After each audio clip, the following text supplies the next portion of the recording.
by the federal government.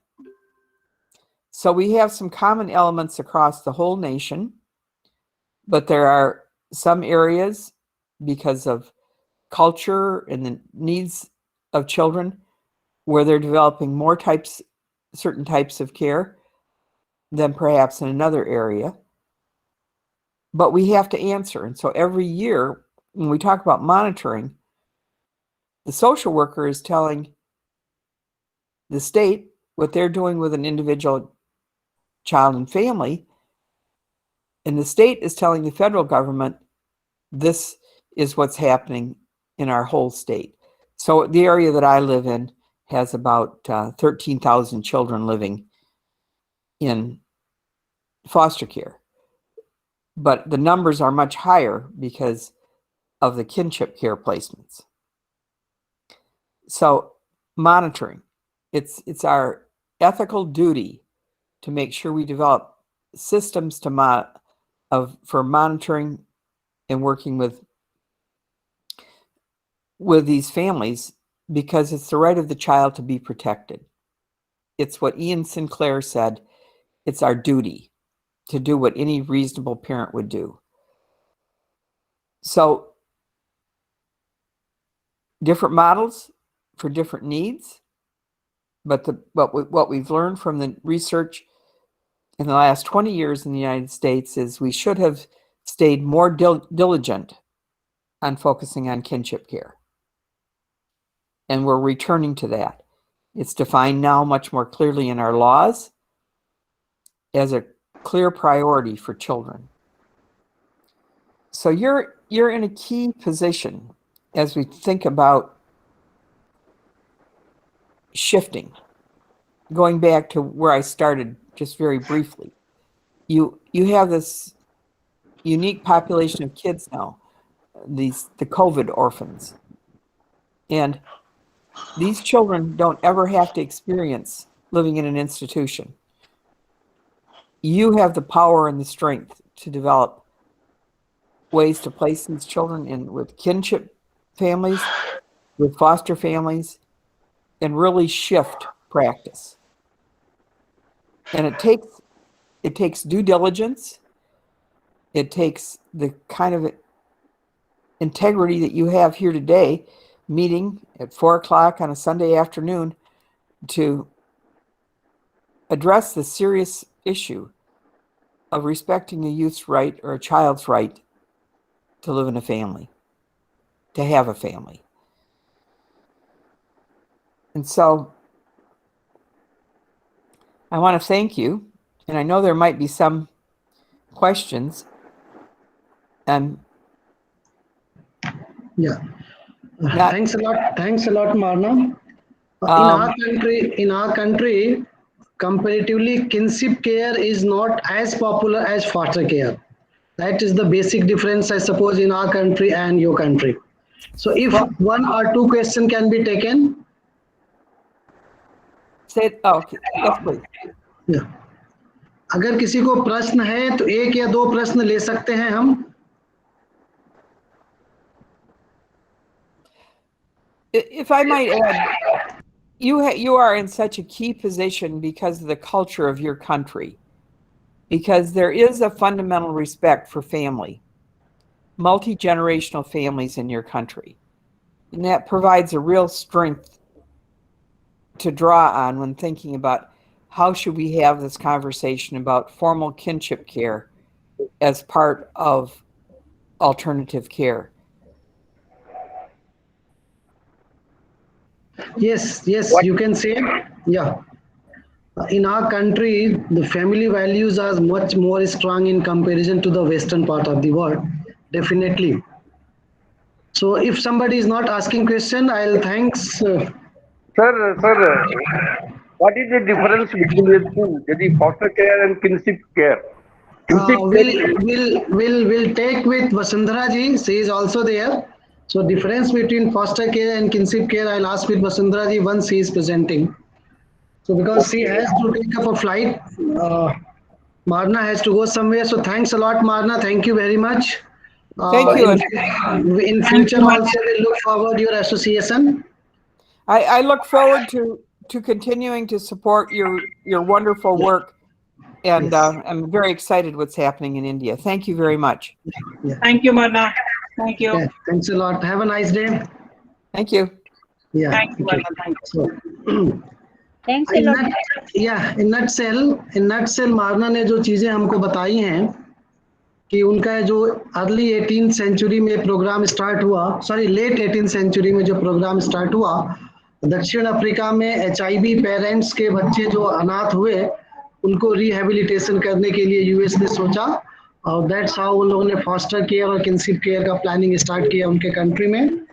उनका मानना है कि भारत जैसे देश में जहां परिवार नामक इंस्टीट्यूशन काफी मजबूत है, हमारे लिए स्कोप काफी ज्यादा है और हम उनसे काफी बेहतर काम कर रहे हैं। उनके यहाँ यूएसए में फॉस्टर फैमिलीज के लिए ट्रेनिंग भी दी जाती है, उनको चिकित्सा की सुविधाएं भी दी जाती हैं, उन परिवारों को, और उन परिवारों को एजुकेशन के लिए भी यूज किया जाता है। इन सारी चीजों के लिए वहां पे ट्रेनिंग भी दी जाती है, जो कि हमारे देश में शायद अभी नहीं दी जाती है। So coming back to home, वहां से हम अपने देश में चलते हैं। जेजे एक्ट की धारा 44, 45 और 46, इन धाराओं में हमारे यहाँ फॉस्टर केयर और स्पॉन्सरशिप का जिक्र किया गया है। किनशिप केयर की भी बात करती है ये धाराएं। एक बालक का विकास परिवार में बेहतर तरीके से होता है, ऐसा हमारा मानना है। संस्थाओं में रह रहे बालकों की तुलना में पारिवारिक माहौल में पल रहे बच्चों का मानसिक विकास काफी अच्छे से होता है। बालकों से परिवार से जोड़ने अथवा उनका पुनर्वास करने हेतु सरकार की क्या योजनाएं हैं, नॉन इंस्टीट्यूशनल केयर या डी इंस्टीट्यूशनल केयर वास्तव में क्या होता है, इसके क्या लाभ हैं, ये क्यों उपयोगी है और किस तरह से इसको और प्रभावी बनाया जा सकता है। इन सारी बातों पर विस्तार से बातचीत करने के लिए हमारे साथ वसुंधरा जी जुड़ी हुई हैं। She is basically a law post graduate and doing her PhD also, a board member of International Foster Care Organization UK. She is a consultant to government of Mauritius also. Center of Excellence in Alternative Care नामक संस्था से इन्होंने जुड़ी हुई है, जो इनकी खुद की संस्था है। वसुंधरा जी से आग्रह करूंगा कि आज आपका जो विषय है deinstitutional care in India पर अपनी बात रखें। Vasundhara ji, over to you. Thank you Kripa Shankar ji, thank you. नमस्ते सबको, मेरा प्रणाम और थैंक यू कृपा शंकर जी मुझे अपॉर्चुनिटी देने के लिए और एक बहुत ही हॉट टॉपिक पे बात करने के लिए, जो कि आज की डेट में बहुत ही रेलेवेंट है। And thank you for the introduction. Straight away I will go to, मैं सीधा अपने प्रेजेंटेशन पे जाती हूँ, जहाँ से हम शुरुआत करेंगे कि इंस्टीट्यूशनल केयर की, और मैं कोशिश करूंगी कि मरना ने जो बोला है उसको रिलेट कर पाऊँ इस प्रेजेंटेशन से, क्योंकि मैं और मरना काफी सालों से एक साथ काम कर रहे हैं, तो वी नो ईच अदर। मैं अपना शेयर कर रही हूँ स्क्रीन, अगर वो दिख रहा है तो प्लीज मुझे बता दीजिएगा। जी दिख रहा है। ओके, 1 सेकेंड, मैं अपना जो वीडियो है वो बंद कर रही हूँ और मैं आपको जरा मतलब मेरे को I don't know, I am can not see my presentation. 1 second. Okay, going to presentation. ये डी इंस्टीट्यूशनलाइजेशन की हमने आज बात करनी है, और डी इंस्टीट्यूशनलाइजेशन के अंदर sponsorship, kinship care, foster care, ये सारी चीजें आती हैं। तो अभी जैसे हम सभी लोग जानते हैं इस चीज के बारे में कि पालन पोषण और परिवार जो है वो हर बच्चे का एक अधिकार है, हम सब इस बारे में जानते हैं।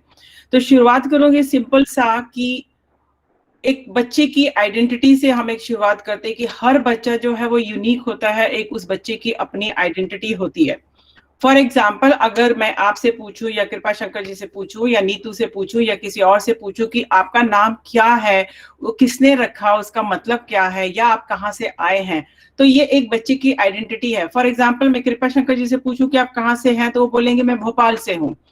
वो एक अपने आप को रिलेट कर पाते हैं, उनका नाम किसने रखा, उसका क्या, वो एक होता है, एक हिस्ट्री होती है सबके नाम में और एक परिवार में और एक इसमें। आप एक उस बच्चे के बारे में सोचिए जो एक इंस्टीट्यूशन में रह रहा है, जिसको अपने बारे में कुछ नहीं मालूम है, तो वो एक तरीके से वो आइडेंटिटी उस बच्चे की उसको नहीं मालूम, वो उसके बारे में नहीं जानता है। तो ये चीज एक बच्चे को आप समझते नहीं है या मुझे जानते नहीं, मुझे मालूम है कि आप सब लोग इसको जानते हैं, वो अंदर से उसको खाती रहती है कि मैं कहाँ से हूँ, मैं कहाँ जाता हूँ, मेरे माँ बाप कौन है, वो नहीं जानता, उसके बारे में उस बच्चे को कुछ भी नहीं मालूम है, वो अंदर से खोखला होता रहता है। इसको फुल स्क्रीन पे लगाती हूँ। तो कंटिन्यूम ऑफ केयर की हम लोग बात कर रहे थे, मरना ने भी कंटिन्यूम ऑफ केयर की बात की थी। तो हमने ये बोला था कि कंटिन्यूम ऑफ केयर जो होता है, फॉर एग्जांपल अगर कोई बच्चा अपने माँ बाप के साथ नहीं रह सकता है, अपने बायोलॉजिकल पेरेंट्स के साथ वो किसी भी वजह से नहीं रह सकता है, तो उसके पास क्या क्या ऑल्टरनेटिव्स अवेलेबल हैं, क्या क्या उसके पास ऑप्शंस अवेलेबल हैं। तो अगर वो अपनी फैमिली के साथ नहीं रह सकता है तो क्या वो अपने रिश्तेदारों के साथ रह सकता है। तो जब वो बच्चा अपने रिश्तेदारों के साथ रह सकता है तो हम उसको किनशिप केयर बुलाते हैं। फिर उसके बाद आता है कि मान लीजिए उसका कोई रिश्तेदार भी नहीं है। फॉर एग्जाम्पल अभी मैं कोविड के सिनेरियो में दूंगी कि एक बच्चा है, दो बच्चे हैं बेसिकली, 6 साल का और 9 साल के दो भाई बहन हैं, उनके माँ बाप भी मर गए और उनके जो है दादा दादी भी कोविड के अंदर चले गए। अब उनके आसपास कोई भी नहीं है और मेरे को ये फोन आया, उन्होंने बोला कि वसुंधरा इस फैमिली के लिए हमको फॉस्टर केयर के लिए एक फॉस्टर पेरेंट इमीडिएटली चाहिए। अब इमीडिएटली फॉस्टर केयर जो है कि ऐसा तो है नहीं कि बाजार में कोई फॉस्टर फैमिली मिलती है कि पकड़ के ले आए। फॉस्टर केयर के लिए एक बहुत बड़ा सिस्टम डेवलप करने की जरूरत होती है और वो सिस्टम डेवलप करने की शुरुआत जो है एज ए CWC मेंबर्स और एज ए चेयरपर्सन और JJB में हम लोग जो बैठे हैं, हमारे पास JJ एक्ट के अंदर पावर्स है कि हम लोग इसकी शुरुआत जो है अपने अपने लेवल पे कर सकते हैं। तो किनशिप केयर आप उसके पास, उस बच्चे के पास अवेलेबल नहीं है, वो बच्चा जो है उसका कोई रिश्तेदार अवेलेबल नहीं है, तो अब क्या करें, बच्चे को कहाँ भेजें। तो आज के सिनेरियो में हमारे पास क्या अवेलेबल है, हम लोग सिर्फ एक ही चीज सोच सकते हैं कि उसको किसी भी CCI के अंदर भेज दो। नियरेस्ट बच्चा CWC में प्रोड्यूस होगा और उसको नियरेस्ट जो उनके उस डिस्ट्रिक्ट के अंदर अगर है तो ठीक है, नहीं तो नियरेस्ट डिस्ट्रिक्ट के अंदर जो भी CCI अवेलेबल है हम उस बच्चे को वहां पर भेज देते हैं। This is the option available. लेकिन इमेजिन कीजिए उस बच्चे के बारे में जो जिसके बच्चे ऑल ऑफ ए सडन 15 दिन के अंदर पूरा परिवार उसका खाली हो गया, उस घर के अंदर कोई भी नहीं है उस बच्चे की देखभाल करने के लिए। तो क्या उस बच्चे के लिए हम कोई परिवार ढूंढ सकते हैं, या उस बच्चे को अपना 18 साल का, फॉर एग्जाम्पल ये जो लड़की, छोटी सी लड़की 6 साल की जो लड़की है, क्या वो 18 साल तक अब CCI में रहेगी? क्या ये उसकी जरूरत है, या क्या हम उसको चाहेंगे कि वो CCI में रहे? नहीं, हम ये चीज नहीं चाहेंगे। इंस्टीट्यूशनल केयर जो है वो हमारा लास्ट ऑप्शन होना चाहिए। जब सारे ऑप्शंस खत्म हो जाएं उसके बाद हमें लगे कि नहीं अब इस बच्चे का तो कुछ भी नहीं हो सकता, इस बच्चे को तो CCI में ही रहना पड़ेगा, तो हम उस बच्चे को CCI में भेजेंगे। लेकिन कई बार ऐसे भी सिनेरियोज होते हैं कि हम बच्चे को जो है वो किनशिप केयर में अवेलेबल नहीं है, फॉस्टर फैमिली भी अवेलेबल नहीं है, तो हम उसको इंस्टीट्यूशनल केयर में रख सकते हैं। But at the same time हमको शुरुआत करनी चाहिए एक परिवार को ढूंढने की, ताकि उसका कोई रिश्तेदार मिल जाए, कोई दूर का रिश्तेदार मिल जाए जहां पे उस बच्चे को रख सके।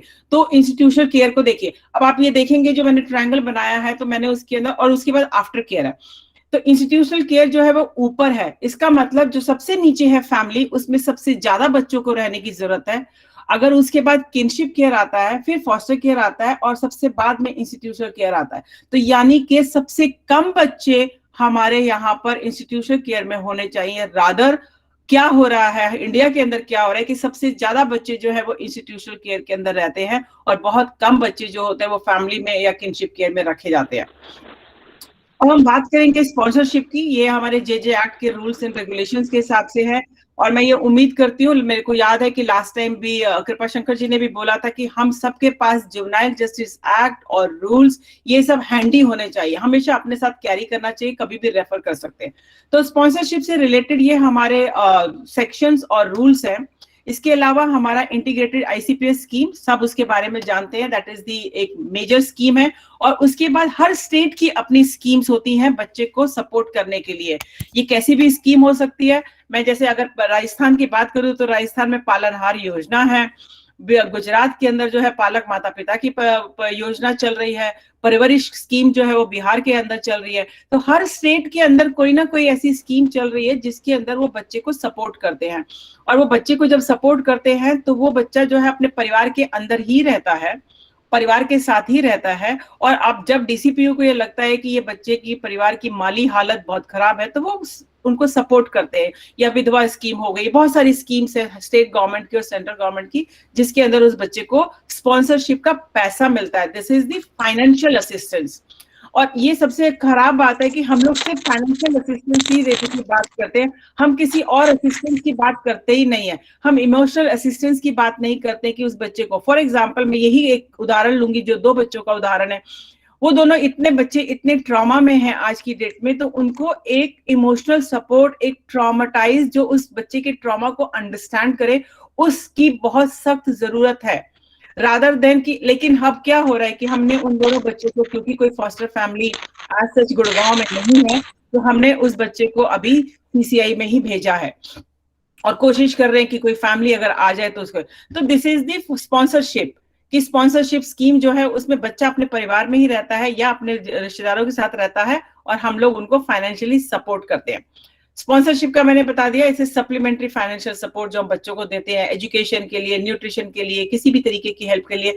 Purpose is very very unique, it's की फैमिली प्रिजर्वेशन, जिसकी बात मरना कर रही थी, कि फैमिली प्रिजर्वेशन, कि फैमिली को जो है उसको इंटैक्ट रखना, एक साथ रखने की जो जरूरत है, परिवार बिखरे ना, उस बिखराव को खत्म करने के लिए हम लोगों के पास ये स्पॉन्सरशिप है। This is a preventive thing. ये रिहैबिलिटेटिव भी है और ये प्रिवेंटिव भी है। इसके स्लाइड के अंदर आप देखेंगे रिहैबिलिटेटिव किस तरीके से है, कि अगर मान लीजिए कोई बच्चा सीसीआई में, अगर आप देखेंगे आपके पास ऐसे बहुत सारे बच्चे निकलेंगे। मैं अपने बिहार की बात करती हूँ कि बिहार के अंदर जब हमने सर्वे किया, और लास्ट ईयर हम लोगों ने सर्वे किया था पूरे बिहार स्टेट के अंदर, SCPS के थ्रू हम लोगों ने जब सर्वे किया था कि कितने बच्चे सीसीआई में रहते हैं, और किनके एक माता पिता जीवित हैं, या किनके 2 माता पिता भी जीवित हैं, या जिनके रिलेटिव जीवित हैं। तो ऐसे बहुत सारे बच्चे हमारे पास निकल के आए लिस्ट के अंदर से, जिनके एक माता पिता अवेलेबल हैं या उनके रिलेटिव्स अवेलेबल हैं, और वो बच्चे से मिलने के लिए सीसीआई में आते हैं। तो ऐसे बच्चे अगर इंस्टीट्यूशंस में रहते हैं, तो स्पॉन्सरशिप स्कीम उन बच्चों के लिए बहुत अच्छी है। आप उस बच्चे को स्पॉन्सरशिप स्कीम से जोड़ के, अपने स्टेट की स्कीम से जोड़ के, और उस बच्चे को इंस्टीट्यूशन से निकाल के परिवार में भेज सकते हैं। एक तो ये रिहैबिलिटेटिव हो गया उस बच्चे के लिए जो सीसीआई में रहता है, इसका मतलब डी इंस्टीट्यूशनलाइजेशन, हम इस वर्ड को यूज करते हैं। दूसरा प्रिवेंटिव, कि जो परिवार में बच्चा रहता है और हालत बहुत खराब है और वो कभी भी सीसीआई में जा सकता है, तो क्यों ना परिवार के साथ रहे और उसको हम सपोर्ट करें। क्योंकि ऐसा देखा गया है कि बहुत बार बच्चों को, जो हम बच्चे कहते हैं ना, सरेंडर कर दिया, अबेंडन कर दिया, रेलवे स्टेशन पे छोड़ के चले गए, तो गरीबी एक बहुत बड़ा कारण है बच्चों को जस्ट लाइक दैट कहीं पे भी छोड़ के जाने का। तो ये एक प्रिवेंटिव मेजर की तरह भी हो सकता है। या बच्चा स्पेशल है, माँ बाप करने उसके बच्चे की केयर करने की हालत में नहीं, उनको पता ही नहीं है कि एक स्पेशल बच्चे की केयर कैसे करनी है। उनको लगता है तो पता नहीं एक वो हो गया, कैसे हमारे पर श्राप आ गया है कि इस बच्चे को करना है। उनको नहीं मालूम, वो इतने ओवरवेल्म्ड हो जाते हैं कि उनको लगता है कि इससे छुटकारा पाना इज द ओनली सॉल्यूशन। वो बच्चे को कहीं पे भी छोड़ के चले जाते हैं, और फिर वो सीसीआई में आते हैं, और सीसीआई में वो जिंदगी भर, अगर स्पेशल बच्चा है तो उनका अडॉप्शन बहुत मुश्किल से होता है, रादर होता ही नहीं है। छोटे बच्चे अगर हैं और बड़े बच्चे हैं तो वो जिंदगी भर सीसीआई में ही रहते हैं। आप देखेंगे अपने इंस्टीट्यूशंस में कि मैक्सिमम बच्चे जो हैं वो स्पेशल नीड बच्चे हैं और उस इंस्टीट्यूशंस में कंटिन्यू करते हैं। किनशिप केयर, अभी एक क्वेश्चन पूछा था कि किनशिप केयर और फॉस्टर केयर में क्या फर्क है। देखिए, किनशिप केयर जो है, अगर आप फॉस्टर केयर का रूल मॉडल गाइडलाइंस अगर देखेंगे तो उसके अंदर आप देखेंगे कि हमारा जो मॉडल गाइडलाइन जो मिनिस्ट्री ने निकाली है, सेंट्रल गवर्नमेंट की तरफ से जो निकली है, उसमें लिखा है कि हमारा इंडियन जो कल्चर है, joint family system is very strong. हमारे पर अभी भी आप गांव में जाएंगे तो आपको जॉइंट फैमिली सिस्टम, जो एक संयुक्त परिवार है, वो आपको देखने को मिलता है। तो हमारा जो संयुक्त परिवार है वह उस बच्चे की केयर कर सकता है। दादा मामा हो गए, नाना नानी हो गए, चाचा के साथ और बुआ के साथ, सबके साथ बच्चे रहते हैं। जब बच्चा अपने रिलेटिव्स के साथ रहता है और एक्सटेंडेड फैमिली के साथ रहता है, उसकी केयर होती है, तो उसको किनशिप केयर बोलते हैं। और उनको स्पॉन्सरशिप का पैसा भी दिया जाता है। मुझे मालूम है उसमें राजस्थान में भी दिया जाता है, बिहार में भी दिया जाता है, गुजरात में भी दिया जाता है, और इवन आई थिंक MP में भी दिया जाता है। और ये बच्चे फैमिली को सपोर्ट करने के लिए होता है। यहाँ पर क्या है, परिवार जो है वो बच्चे को जानता है और बच्चा जो है वो परिवार को जानता है, दोनों एक दूसरे को जानते हैं। लेकिन जब हम फॉस्टर केयर की बात करते हैं, सेक्शन 229 के अंदर फॉस्टर केयर को डिफाइन किया गया है। उसके अंदर बहुत कहा गया है, जो रेड कलर के अंदर मैंने हाईलाइट किया, selected, qualified, approved and supervised. तो बहुत ही कंक्रीट डेफिनेशन हमारे JJ एक्ट के अंदर है, बहुत अच्छी डेफिनेशन है ये।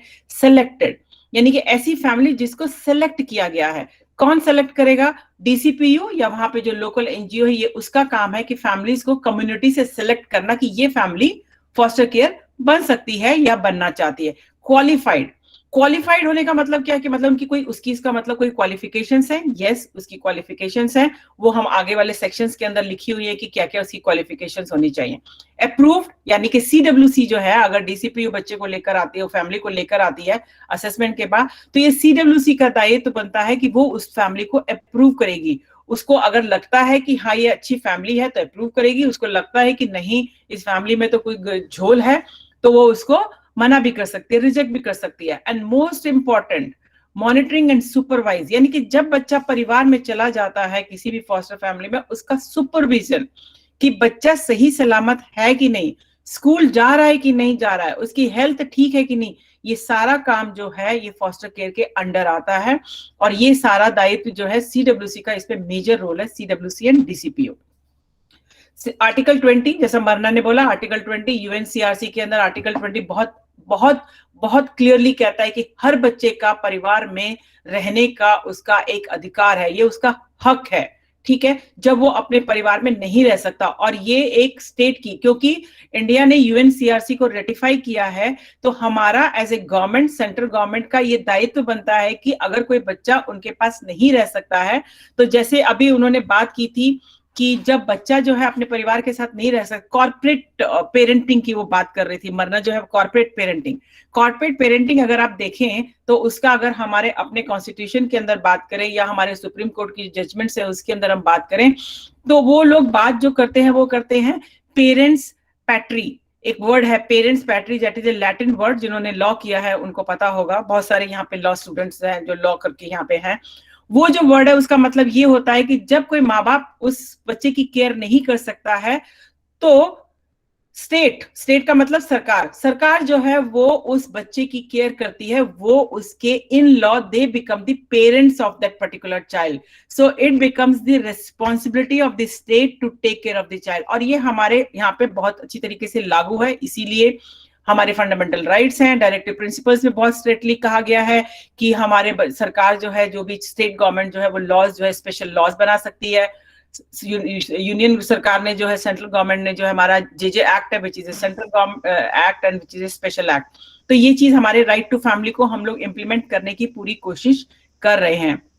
सिंपल वर्ड्स में बोला जाए, a way of providing family life for children who can not live with their biological parents. Section 44 को आप पढ़ेंगे, उसमें बहुत क्लियरली वो फॉस्टर केयर से रूल लिखता है, रेड विद आर्टिकल 23 एंड 85। आप रूल्स के 23 और 85 जो मॉडल रूल्स है उनको पढ़ेंगे तो वो भी फॉस्टर केयर के बारे में बात करते हैं।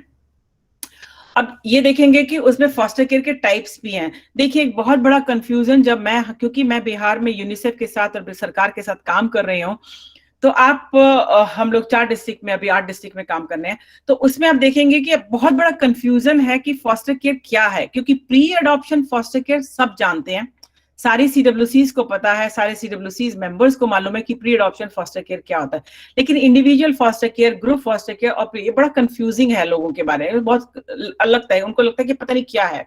और even I am sorry to say कि जितने भी सरकारी डीएम्स वगैरह बैठे हुए हैं, मैं अपना एक्सपीरियंस शेयर कर सकती हूँ कि उनको नहीं मालूम कि फॉस्टर केयर क्या है, उनको लगता है अडॉप्शन ही फॉस्टर केयर है, उनको लगता है कि किनशिप केयर ही फॉस्टर केयर है, तो उनको एक डिफरेंस जो foster care, kinship care, adoption है उनको नहीं मालूम। और आने वाले टाइम में तो डीएम के पास पावर जाने वाली है अडॉप्शन के लिए, तो it's very important that they should know what is the difference between foster care, kinship care and adoption.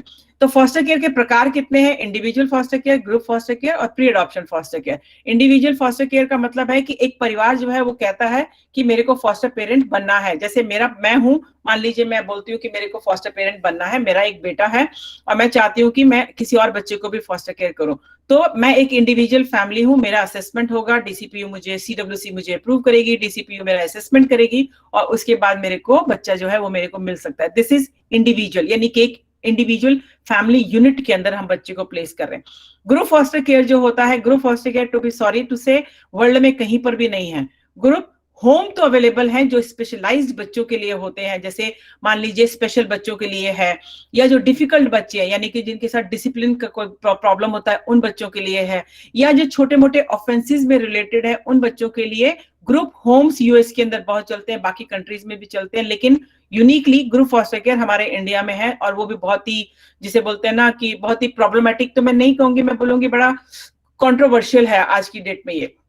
और प्री अडॉप्शन फॉस्टर केयर आप सब जानते हैं कि अडॉप्शन से पहले अगर बच्चा परिवार में जिसने उसको चूज किया है उस परिवार में अगर बच्चा चला जाता है तो उसको प्री अडॉप्शन बोलते हैं। इंडिविजुअल फॉस्टर केयर भी शॉर्ट टर्म हो सकता है, लॉन्ग टर्म हो सकता है। शॉर्ट टर्म कैसे हो सकता है, जैसे मैं अभी अपने जो मैंने आपको एग्जांपल दिया कि 2 बच्चे छोटे छोटे बच्चे हैं और वो जो है उनके माँ बाप और दादा दादी दोनों ही गुजर गए, उन बच्चों के लिए short term foster care is बहुत एप्ट है। तो मैं चाहूंगी कि जैसे गुड़गांव की सीडब्ल्यूसी जो है वो उसको शॉर्ट टर्म फॉस्टर केयर में डाले और उसके बाद वो उसके लिए एक परमानेंसी का परमानेंट प्लान ढूंढे कि कौन से उसके रिलेटिव्स उसके सामने आ सकते हैं। और अगर वो शॉर्ट टर्म में नहीं कर सकते और उनको लगता है कि नहीं अब तो बच्चा फॉस्टर केयर में लॉन्ग टर्म के लिए रहेगा, तो उस शॉर्ट टर्म को लॉन्ग टर्म में बदला जा सकता है, और ये सब सीडब्ल्यूसी कर सकती है। आई थिंक आप सब लोगों को थोड़ा प्रोसेस, ये बड़ा सिंपल प्रोसेस है।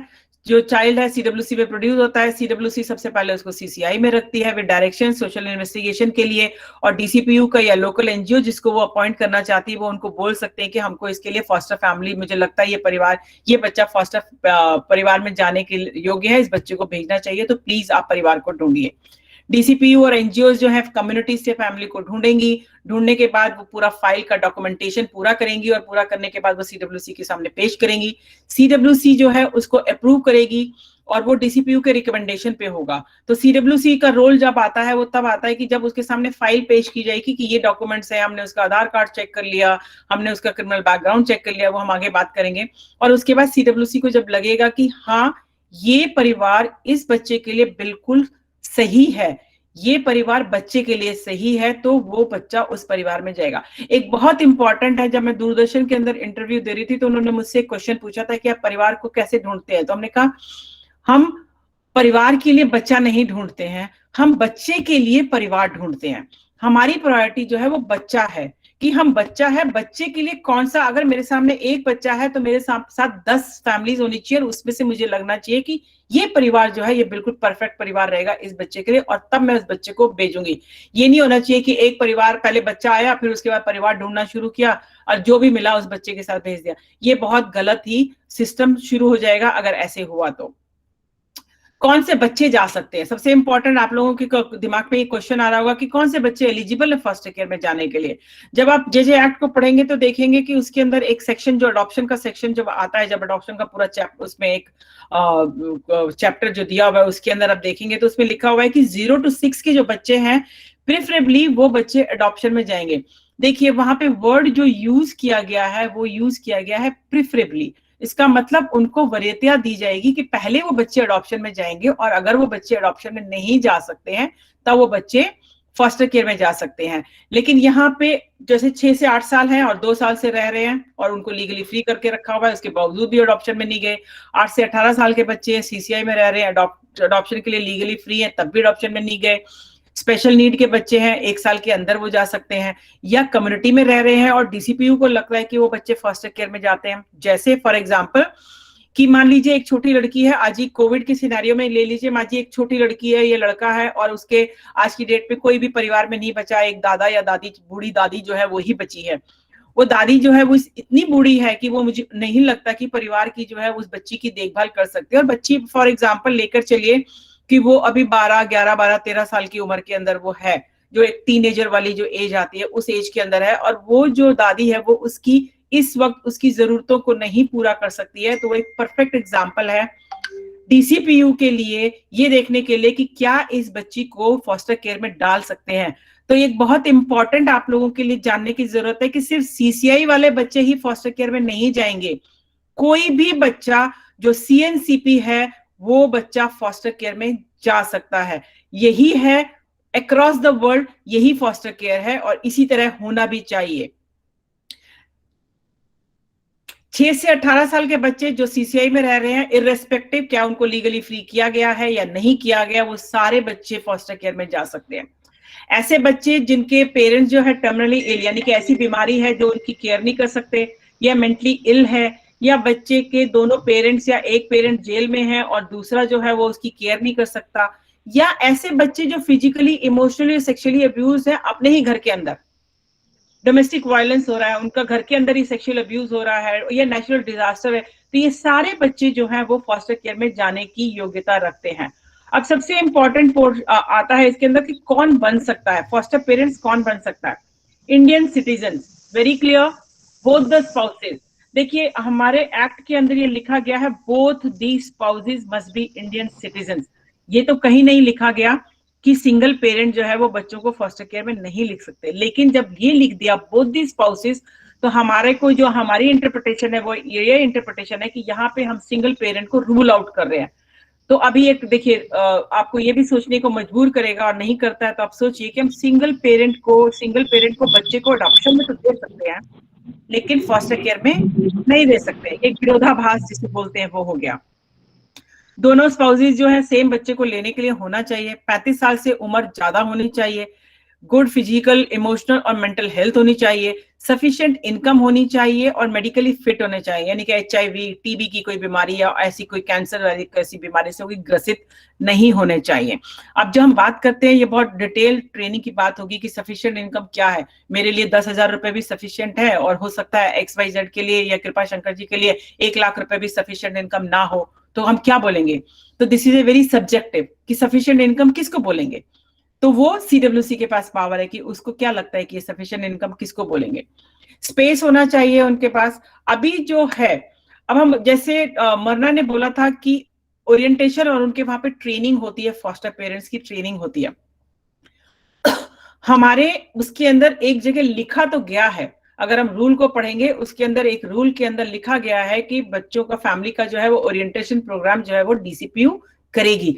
तो वी आर टेकिंग, हम लोगों को जो समझ में आता है और हम लोग जो सोचते हैं कि orientation program organized by DCPU, that means it is the training of the families, क्योंकि बच्चे को ऐसे ही उठा के किसी परिवार में नहीं दे सकते। परिवार को समझाना पड़ता है कि लीगल प्रोसेस क्या है, बच्चा कैसे आपके पास आएगा, बच्चा आपको कैसी केयर करनी है, क्या करना है, वो सब इंपॉर्टेंट है।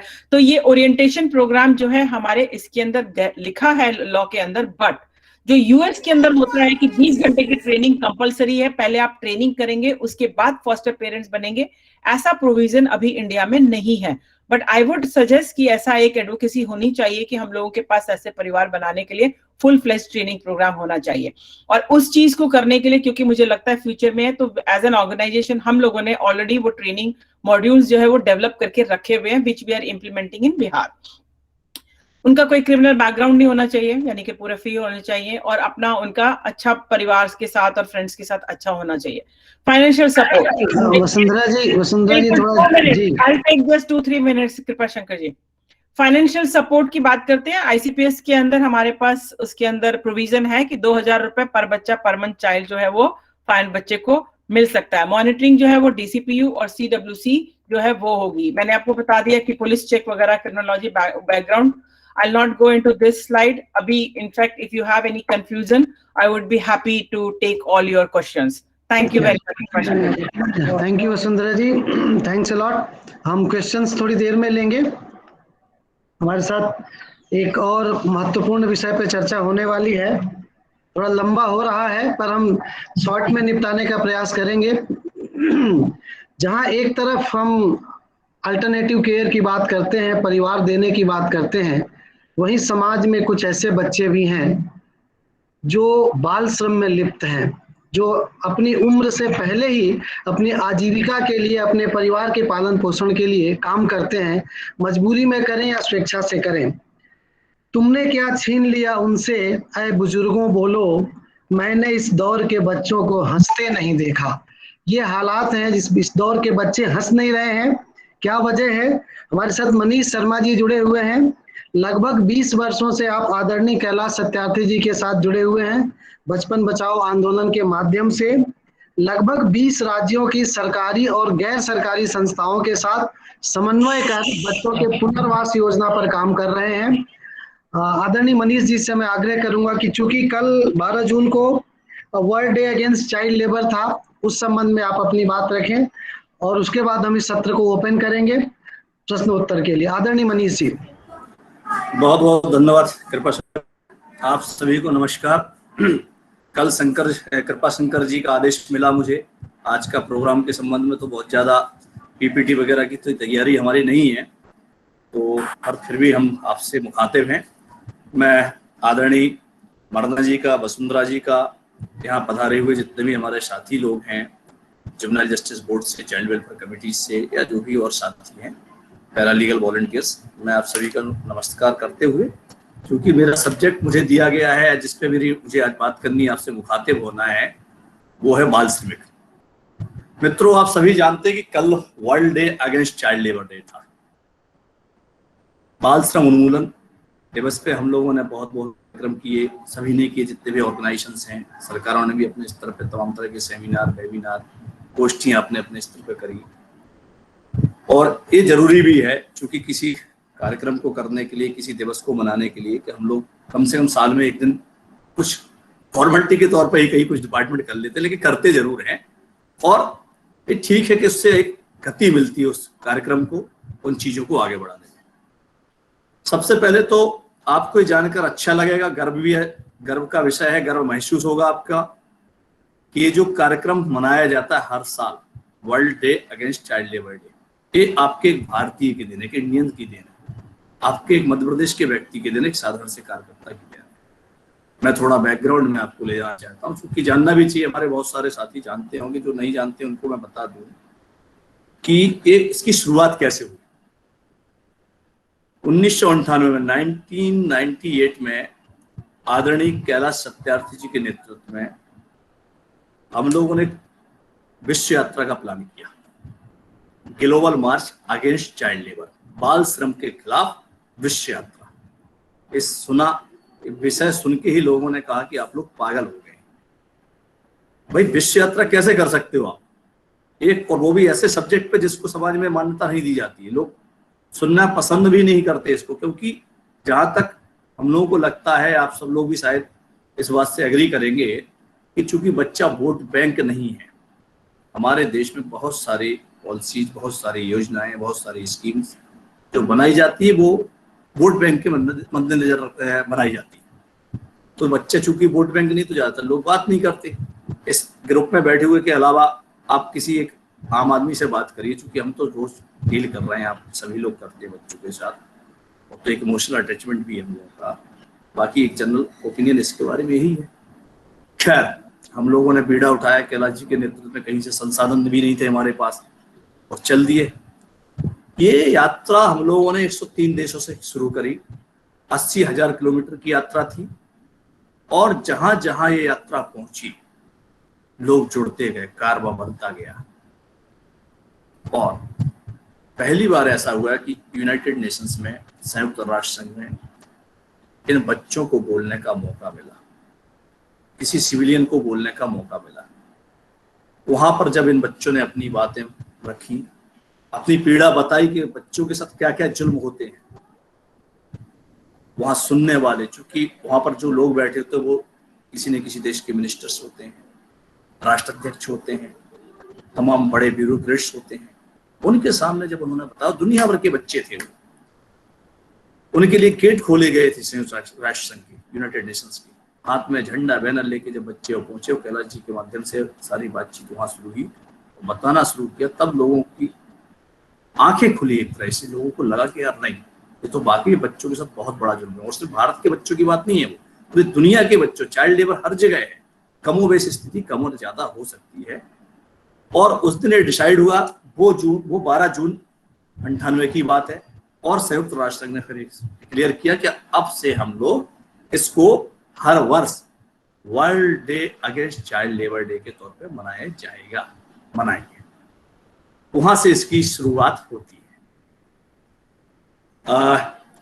दोस्तों, आप लोग में से बहुत से लोग ये भी जानते होंगे, वर्ष 2021 को, 2021 को बाल श्रम उन्मूलन दिवस, यूनाइटेड नेशन ने बाल श्रम उन्मूलन दिवस घोषित किया, डिक्लेयर किया है।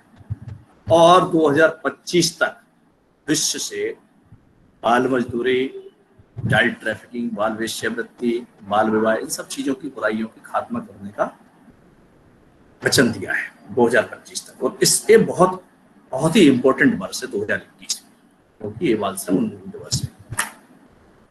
बहुत सारे साथियों ने इस पे काम किया है। हम लोगों ने भी लगभग अब तक बचपन बचाओ आंदोलन में 1 लाख बच्चे रेस्क्यू कराए हैं, बाल मजदूरी से मुक्त कराए हैं। और अभी पिछले वर्ष जब से लॉकडाउन लगा था, उस डेटा की अगर मैं बात करूं तो लगभग 11,000 बच्चे हम लोगों ने 1 साल में रेस्क्यू कराए, जो अपने आप में बहुत बड़ा नंबर है 1 साल के अंदर। ये सारे बच्चे कहीं बेचने के लिए, चाइल्ड ट्रैफिकिंग के लिए, चाइल्ड मैरिज के लिए, चाइल्ड लेबर के लिए अलग अलग राज्यों में अलग अलग माध्यम से अलग अलग लोगों के द्वारा ले जाए जा रहे थे। तो देखा जाए तो बहुत बड़ा नंबर है जो सिर्फ एक ऑर्गेनाइजेशन ने रेस्क्यू कराया है। और अगर पूरे देश का अगर एक नंबर मिलाते हैं तो एक बहुत बड़ी संख्या है। क्योंकि अभी कोविड-19 चल रहा है, हम और आप सब जानते हैं, इसका जो सबसे ज्यादा प्रभाव पड़ा है वो जहां तक इसकी बात अगर करते हैं हम, तो समाज के जो सबसे निचला तबका होता है, गरीब तबका होता है, दलित तबका होता है, उससे बहुत बुरी तरह से प्रभावित हुआ है। कोई भी छूता कोई भी नहीं रहा। लेकिन अगर प्रभावित होने की बात हो, सबसे ज्यादा वो प्रभावित होते हैं, वो फैमिली प्रभावित होते हैं, और उसमें से भी बच्चे बहुत ज्यादा प्रभावित। अभी 2 दिन पहले आप लोगों ने देखा होगा कि ILO ने और यूनिसेफ ने एक रिपोर्ट जारी करी है, और उसमें भी उन्होंने कहा है कि बाल मजदूरों की संख्या में वर्ल्ड वाइड बहुत इजाफा हुआ है, बहुत हुआ है, और इसकी संभावना और ज्यादा भी बढ़ रही है। चाइल्ड लेबर बढ़ने की संभावना भी उन्होंने भी व्यक्त करी, और हम लोगों के भी सर्वे, तमाम सर्वे इसको बता रहे हैं। बहुत सारे NGOs ने, ऑर्गेनाइजेशन ने इसके बारे में बात करी है, सर्वे किया है, तो नंबर बढ़ रहा है काफी। तो अब जो दोस्तों जो सवाल है कि ये जो कोविड-19 के वजह से जो बच्चे अनाथ हो गए हैं या उनके सिंगल पेरेंट्स रहे हैं, दोनों में से किसी एक की डेथ हो गई है, क्या उनके पिताजी बेरोजगार हो गए हैं, इसको लेकर के एक बहुत बड़ा संकट, बहुत बड़ी चुनौती हम सबके सामने है। बच्चे बेचे जाएंगे, बेचे जा रहे हैं, बाल मजदूरी बढ़ेगी, ट्रैफिकिंग बढ़ रही है, चाइल्ड मैरिज भी बढ़ रहा है। तो यहाँ जो ग्रुप बैठा हुआ है, मुझे बताया गया है कि इसमें बहुत सारे चाइल्ड वेलफेयर कमेटी के मेंबर्स हैं। मित्रों, आप सबका रोल इसमें बहुत इंपॉर्टेंट हो जाता है। हम सबका ये दायित्व है। भाई, मुझसे पहले वसुंधरा जी बोल रही थी, स्पॉन्सर्स पे उन्होंने काफी अच्छी बातें कही, पोस्टर केयर पे बातचीत हुई है। इन सब के बिना किसी भी बच्चे की आप जिंदगी में तब्दीली नहीं ला सकते। बच्चा चाइल्ड लेबर हम और आप देखते हैं, एक बच्चा, लोग सोचते हैं कि भाई वो तो गरीब है, परेशान है, इसलिए वो काम कर रहा है, या उसने उसको फैक्ट्री में काम दे दिया है, उसको खाना दे दिया, अपनी दुकान पे काम दे दिया, तो उसने एक तरह से दया करी उस बच्चे पे। गलत है, ऐसा नहीं। देखिए, एक बच्चा सुबह से, हम लोगों ने तो चूंकि बहुत सारे बच्चों के साथ काम किया है, उस अनुभव के आधार पर मैं बात बता रहा हूँ। किसी भी बाल मजदूर को आप जब रेस्क्यू कराते हैं, उससे आप थोड़ा दोस्ताना अंदाज में अगर आप बात करेंगे तो वो बताएगा आपको। एक बच्चे को सुबह 4 बजे 5 बजे जगा करके एक फैक्ट्री मालिक, चाहे वो दिल्ली हो, चाहे गुजरात का सूरत शहर हो, अहमदाबाद हो, मुंबई हो, पुणे हो, किसी भी शहर का आप कोई भी एग्जाम्पल ले लीजिए, सुबह से लेकर के रात तक बच्चे से काम कराया जाता। 12 से 15 घंटे बच्चा वो काम करता है, जिसकी उम्र है खेलने खाने की, जिसके हाथों में औजार की जगह कलम और किताबें होनी चाहिए थी। हमने और आपने मिलकर के, समाज के लोगों ने मिलकर के उसके हाथ में औजार पकड़ा। अगर बच्चा गरीब घर में पैदा हुआ तो उस बच्चे की तो गलती नहीं है ना, वो क्यों भुगतेगा? ये तो समाज को सोचना है, सरकारों को सोचना है। लेकिन जब वो बच्चा सुबह से लेकर रात तक खटता है और बदले में उसको छोटू के नाम पे, कि बच्चा काम सीख रहा है 100-200 रुपए और पतला खाना, पतली दाल, छोटा सा चावल देकर के आप उससे काम कराए जाते हो, तमाम तरह की बीमारियों से वो ग्रस्त हो जाता है। वो कहते हो कि हम उसकी मदद कर रहे हैं, उसकी फैमिली बहुत अच्छा मालिक हुई तो 1000-2000 रुपए पर मंथ उसको देने की कोशिश करता है। इससे उसका भला नहीं होता है। उसने अपना बचपन खराब कर दिया, आपने उसका बचपन खराब कर दिया, आपने उसको शिक्षा से महरूम कर दिया। ये बहुत सारे फैक्टर, मुझे लगता है टाइम शायद कम है तो इस पे अपन ज्यादा बात नहीं करेंगे। तो बट CWC के रोल के बारे में मैं ये जरूर चाहूंगा दोस्तों कि आप लोग, रेस्क्यू के बाद सबसे बड़ा इंपॉर्टेंट रोल आपका हो जाता है। आपके बिना उस बच्चे का रिहेबिलिटेशन, पुनर्वास पॉसिबल है कि नहीं। अभी जो मध्य प्रदेश के संबंध में बात करूं या किसी और स्टेट में, हमारे साथी हर एक जगह से भेजते रहते हैं, बातचीत होती है, रिपोर्ट भेजते हैं, तो बहुत सारे चैलेंजेस आते हैं। या तो यह कह लीजिए कई जगह नए मेंबर्स होते हैं हमारे, तो लैक ऑफ नॉलेज भी हो सकता है, और सरकार की भी कहीं ना कहीं उनका कैपेसिटी बिल्डिंग को लेकर के उतना शायद फोकस नहीं रहा है कि अगर उनको ट्रेनिंग नहीं दोगे आप प्रॉपर, तो शायद उतना अच्छा काम करना मुश्किल भी हो जाता है। हर कोई कृपाशंकर चौबे जी नहीं हो सकता है, बहुत अच्छे मेंबर्स जो होते हैं वो नहीं हो सकता, तो समझने की बात होती है। जब बच्चा आपके पास होता है तो प्लीज उसके रिहेबिलिटेशन पे, उसकी काउंसलिंग से लेकर के, बच्चा ट्रॉमाटाइज होता है, उसकी प्रॉपर आपको काउंसलिंग करना है, मेंटल सपोर्ट देना है उसको, उसका रिहेबिलिटेशन। भाई आप जो है, आपके पास अथॉरिटी है, आपको सरकार ने अधिकार दे रखे हैं, आप कम से कम लेबर डिपार्टमेंट के थ्रू, डीसीपी के थ्रू उनका रिहेबिलिटेशन की कोशिश तो करिए। एक बच्चा आपके यहाँ आता है, वो बच्चा बिहार का है, झारखंड का है, वहाँ हैंड ओवर हो जाता है, शायद हमें पता भी नहीं होता उसके बाद हमारी CWC को कि उसका क्या हो रहा है।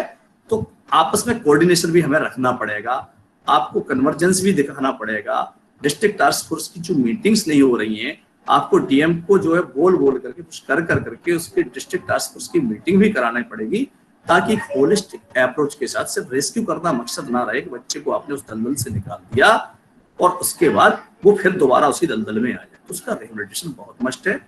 और चौबे जी ठीक है, थैंक यू आपकी तरफ मुझे ज्यादा टाइम ले लिया। धन्यवाद मनीष जी। हमारे लिए बहुत ही गर्व की बात है कि पूरे विश्व का ध्यान आकर्षित एक भारतीय ने किया है, और हमारी वजह से, एक भारतीय की वजह से 12 जून को ये एक दिवस मनाया जा रहा है। और उसमें मनीष जी आपका भी उतना ही योगदान है, आप आदरणीय कैलाश जी भाई साहब के साथ लगातार जुड़े हुए हैं। तो अच्छा डिस्कशन रहा। मतलब जैसे कि हमारी परंपरा है, हम हमारे अध्यक्ष आदरणीय डॉक्टर राघवेंद्र जी शर्मा से आग्रह करते हैं कि आज हमें अध्यक्षीय उद्बोधन दें और हमारे वक्ताओं को धन्यवाद ज्ञापित करें। फिर इस सत्र को हम खुला सत्र रखेंगे प्रश्न उत्तर के लिए। आदरणीय डॉक्टर राघवेंद्र शर्मा जी। बहुत धन्यवाद डॉक्टर कृपाशंकर जी। जैसे मनीष जी ने बोला कि मध्य प्रदेश से कारवां एक व्यक्ति चला और चलते चलते वो एक पूरा का पूरा संस्थान बन गया। जैसे कहते हैं व्यक्ति चलते चलते राह बन गया। तो वास्तव में आदरणीय कैलाश सत्यार्थी सारी दुनिया के लिए और सारी दुनिया के बच्चों के लिए एक रास्ता बन गए। मैं आदरणीय कृपाशंकर जी आपको बहुत बहुत धन्यवाद देता हूँ। इसी तरह से आपने भी CCF के कुछ कदमों को से बहुत छोटे कदमों के साथ चलना शुरू किया है, और आज आप मैं देख रहा हूँ कि US से और कई देशों से आपके साथ में लोग जुड़ रहे हैं। इसलिए मैं तीनों वक्ताओं के साथ साथ में आपको भी धन्यवाद देता हूँ। मैं बहुत बहुत धन्यवाद देना चाहूँगा मारियाना जी को, जिन्होंने US से हम सबके बीच में जुड़ी, आदरणीय वसुंधरा जी, आदरणीय मनीष जी, आप सभी का बहुत बहुत आभार। Thank you. आभार बार बार इसलिए कहूँगा कि वास्तव में आप उन सब के लिए हमेशा सोचते रहते हैं जिनके बारे में सामान्यतः लोग कम सोचते हैं। अक्सर देखते हैं होटल में किसी बच्चे के साथ हम संवेदना के 2 शब्द बोल देते हैं, उसको छोटू बबलू कुछ बोल देते होंगे, लेकिन होटल के बाहर निकल करके हम भूल जाते हैं कि हमने ऐसा कोई वाकया देखा है, ऐसे किसी बच्चे को देखा है जिसके अधिकारों का हनन हो रहा था, और मैं एक बच्चों के लिए काम करने वाला व्यक्ति, मैं बाहर निकल करके उसको भूल जाता हूँ। हो सकता है किसी सेमिनार सिंपोजियम में मैं भाषण भी दे देता हूँ, लेकिन मेरे जहन से तुरंत वो चीज़ें निकल जाती हैं। जबकि भारत के बारे में कहा जाए तो भारत में तो बच्चों को भगवान के रूप में देखा जाता है।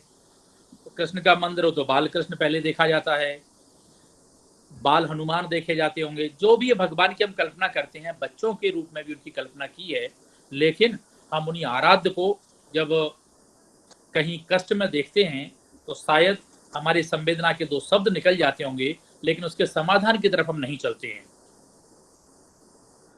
आवश्यकता इस बात की है कि हम उस पर विचार करें। आज अल्टरनेटिव केयर की बात हुई, और मुझे लगता है कि एक जो संस्था CWC JJV है, अगर वास्तव में जिस मंशा के लिए बनाई है, जो इसके बायलॉज, नियम और रूल्स हैं, अगर उनको ठीक से फॉलो किया जाए, वो एक बड़ा काम सरकारों का भी है। सरकारों की अपनी प्रायोरिटी पे भी उसको लाना पड़ेगा, और हम सब लोग जो काम करते हैं उन्हें पूर्णतः संवेदना के साथ काम करना पड़ेगा। ये बहुत ही संवेदना के साथ काम करने वाला काम है। अगर हम संवेदना के साथ कोई काम में नहीं जुड़ते हैं तो मुझे नहीं लगता हम उसके परिणाम तक पहुंच सकते हैं।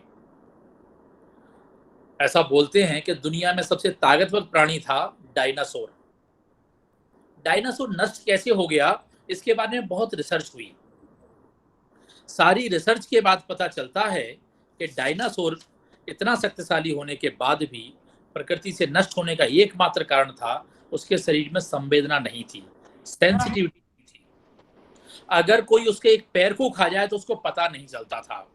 इस वजह से दुनिया का सबसे बड़ा प्राणी नष्ट हो गया। मुझे लगता है कि यह जो समस्या है यह भी दुनिया में डायनासोर की तरह खड़ी है। तो जो हमारा बचपन है, जो हमारा भविष्य है, वही कष्ट में है, वही अंधकार में खड़ा हुआ है। और मैं कई बार देखता हूँ और बोलता हूँ कि जो समस्याएं दिख रही हैं हमें, उसका कारण यही है कि जो आज एक अपराधी के रूप में, एक किसी ऐसे व्यक्ति के रूप में खड़ा है जो समाज के सामने समस्या है, अगर उसको बचपन में संभाल लिया होता तो शायद यह स्थिति हम सबके सामने नहीं होती। तो इन सारी समस्याओं पे हम लोग केवल विचार ही नहीं करते हैं, हम लोग नियम, कायदे, सरकार क्या कर सकती है और समाज को हम कैसे इन्वॉल्व कर सकते हैं, इन सारी बातों को लेकर के हम काम कर रहे हैं। समस्या कितनी भी बड़ी हो, लेकिन अगर आप समाधान की तरफ चल दो तो वह समाप्त हो जाती है।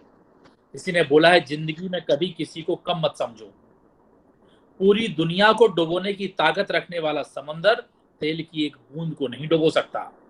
तो वास्तव में अगर हम काम करते हैं तो हम वही हौसले के साथ हैं, हम एक तेल की बूंद की तरह हैं जिसको समुद्र को भी डुबोने की ताकत नहीं है, लेकिन हमें इतनी संवेदना के साथ इसको पहचानना पड़ेगा। मैं आंकड़ों में बहुत नहीं जाना चाहता, मनीष जी बोलते हैं तो वास्तव में एक अपने आप में 30 साल से वो इस काम को कर रहे हैं, तो उन्होंने आंकड़ों पर ही बोला है। मैं इनमें नहीं जाना चाहूँगा कितने बच्चे काम करते हैं, कैसे करते हैं, और हमें उसके समाधान की तरफ को जाना ही है। मुझे ध्यान में आ रहा है, चूंकि मनीष जी ने शुरुआत की है, कि जब यूसुफ मलाला और कैलाश सत्यार्थी जी को नोबेल पुरस्कार मिला तो दो लोगों ने अलग अलग बात कही थी। वो दोनों बातें बहुत ही शाश्वत हैं और हमें हमेशा याद रहना चाहिए। यूसुफ मलाला ने कहा, उस समय जो वहाँ के राष्ट्रपति होंगे उनसे, उन्होंने कहा कि साहब, आपने मेरे देश को जितने हथियार और बंदूकें दी हैं, अगर उतने स्कूल बैग दिए होते तो मेरे देश की स्थिति कुछ अलग ही होती। माननीय कैलाश सत्यार्थी जी ने कहा था कि अमन के लिए बच्चे और बच्चों के लिए अमन, यह हमारी जिम्मेदारी। तो वास्तव में यह हम सबकी जिम्मेदारी बनती है। कल का जो दिवस हमने मनाया है वो केवल एक सांकेतिक नहीं है, वह हम सबके संकल्पों को प्रतिपादित करने, नए संकल्प गढ़ने के लिए हम नए लगाएं। केवल यह इतना ही ना हो जाए कि कुछ दिवस बने, कुछ लोग पुरस्कृत हुए, लेकिन जहाँ था वहीं खड़ा रहूं। किसी ने बोला, बादल इतना बरस रहे हैं, पौधे फिर भी तरस रहे हैं, माली पूछ रहा है रो रो कर, पानी कहाँ चला जाता है। तो वास्तव में जितने संस्थान, जितने बच्चों के लिए काम करने वाले लोग हैं, वो सबसे बड़ी आवश्यकता इस बात ही है कि एक मंच पर, एक अम्ब्रेला के नीचे खड़े हो जाएं। तो मुझे लगता है यह जो समस्या है वह समाप्त हो जाएगी। जब हम देखते हैं कि जितने संस्थान काम करते हैं, जितने एनजीओ, जितने लोग काम करते हैं, और जितनी समस्या है, अगर दोनों को कैलकुलेट करना शुरू कर दें तो मैं मानता हूं कि काम करने वाले का हौसला समस्या से 1000 गुना बड़ा है। तो वास्तव में आवश्यकता इस बात की है कि सभी एक अम्ब्रेला के नीचे आकर के और एक संकल्प के साथ काम करें। और कृपाशंकर जी, आपका ये प्रयास है, वास्तव में संकल्प से सिद्धि की तरफ जाने वाला प्रयास है। मैं आप सभी को बहुत बहुत धन्यवाद देता हूं। आज हमारे बीच में अंतर्राष्ट्रीय वक्ता थे और हमारे लिए भी एक बड़े गौरव की बात है। मैं उनको और उनके बहुत बहुत शुभकामनाएं, बधाई देता हूँ। बहुत बहुत धन्यवाद आप सबको। धन्यवाद भाई साहब। सेंसिटिव होना तो आवश्यक है, खासकर जब हम बच्चों के क्षेत्र में काम कर रहे हैं। तो एक प्रश्न मनीष जी से आया है कि आपने 2025 तक देश को बाल श्रम, बाल विवाह, बाल तस्करी, बाल वेश्यावृत्ति से मुक्त कराने के संकल्प की बात कही है। तो बचपन बचाओ आंदोलन क्या ग्रामीण स्तर, ब्लॉक स्तर और शहरी स्तर पर इसके लिए क्या कुछ प्रयास कर रहा है?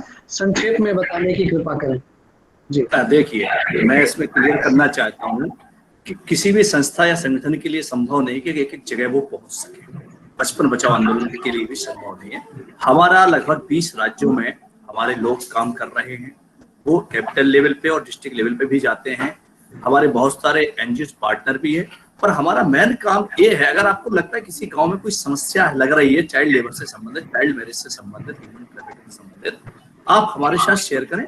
हम सरकार से, हम डीएम से, वहाँ के जो लॉ एनफोर्समेंट एजेंसीज हैं उनसे बात करके उसकी कोशिश करके उस पर हम ये है कि काम तो प्रशासन को करना है, ना कि बचपन बचाओ आंदोलन सिर्फ एक सपोर्टिंग रोल हो सकता है, उसमें हम जरूर मदद करेंगे। जी जी, धन्यवाद।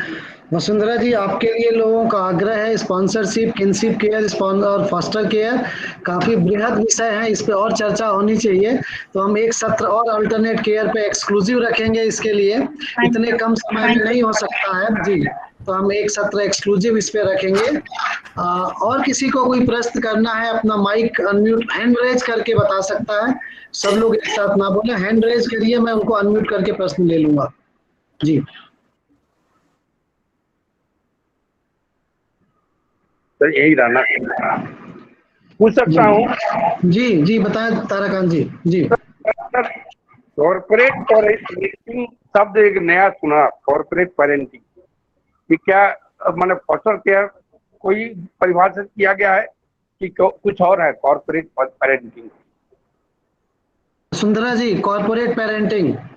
अच्छा देखिए, वो मैंने जब मैं कॉर्पोरेट पेरेंटिंग की बात कर रही थी तो मैंने आपको बताया भी था कि उन्होंने जो वर्ड यूज किया था वो कॉर्पोरेट पेरेंटिंग यूज किया था, बट हमारे एक्ट में और हमारे लॉ में कॉर्पोरेट पेरेंटिंग और इवन सुप्रीम कोर्ट की रूलिंग भी है कि कॉर्पोरेट पेरेंटिंग का मतलब सरकार उस पेरेंट्स का रोल लेगी। तो वो तो हम कर ही रहे हैं, बच्चे को अगर स्पॉन्सरशिप प्रोग्राम दे रहे हैं या सीसीआई में रख रहे हैं तो सरकार ही कर रही है उस सबका, तो सरकार ने वो रोल ऑलरेडी लिया हुआ है।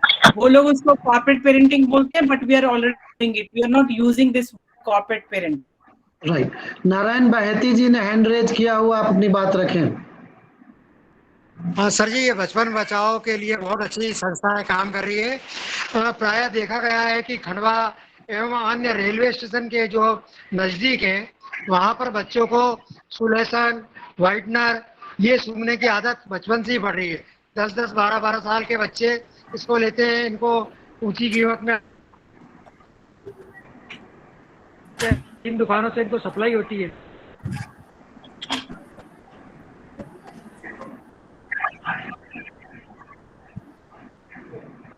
इनके तो इस पर किसी भी प्रकार से रोक लगनी चाहिए।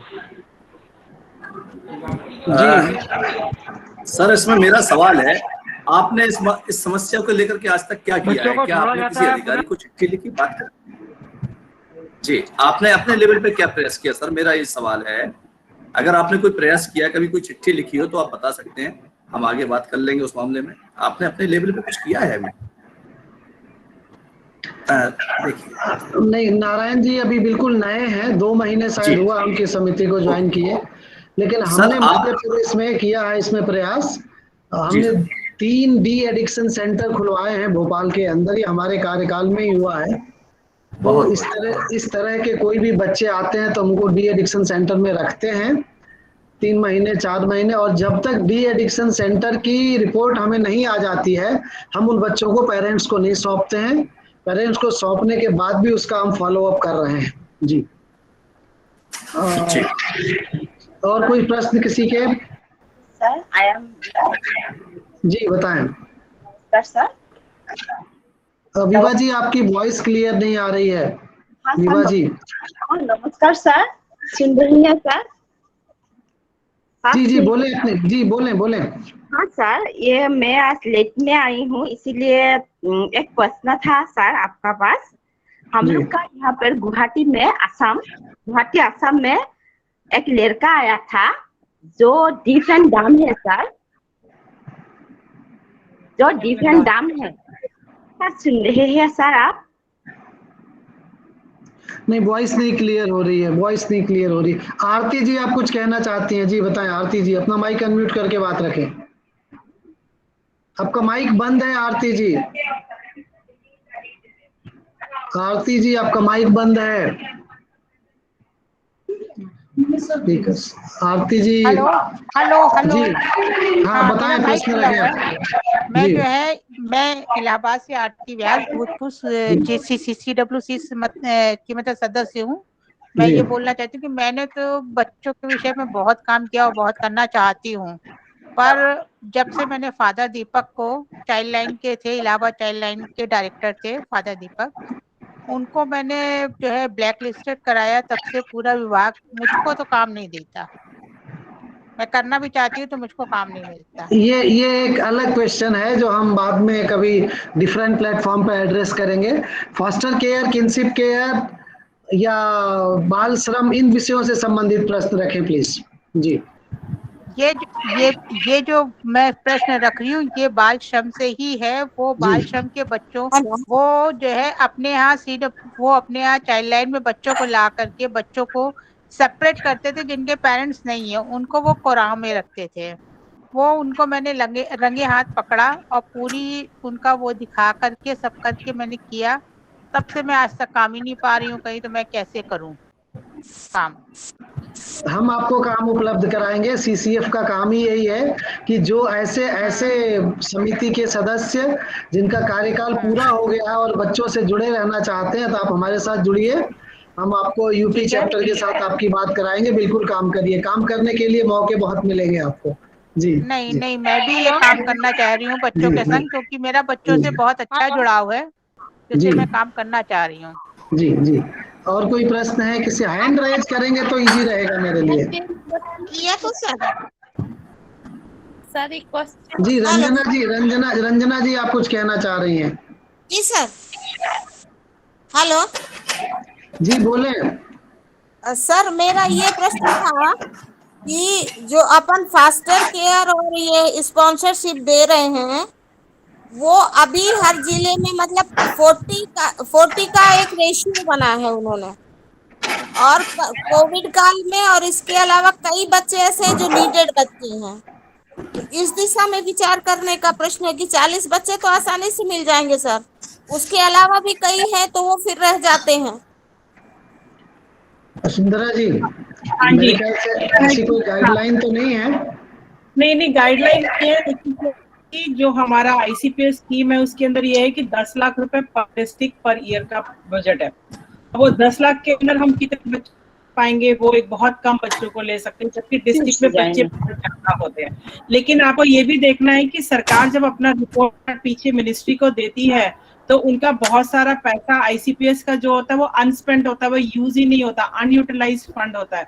तो आप उसको रेज करने के लिए एडवोकेसी कीजिए। मैं आपको 2018 के अगर डिटेल्स दूंगी तो आप देखिए करोड़ों में ऐसा पैसा है जो सरकार, स्टेट गवर्नमेंट ने खर्च ही नहीं किया और वो उनके पास पड़ा हुआ है। तो आप उनको बातचीत करके, ये एडवोकेसी का पॉइंट है कि 10 लाख रुपए जो है वो सफिशिएंट नहीं है एक डिस्ट्रिक्ट के लिए, हमको ज्यादा पैसों की जरूरत है।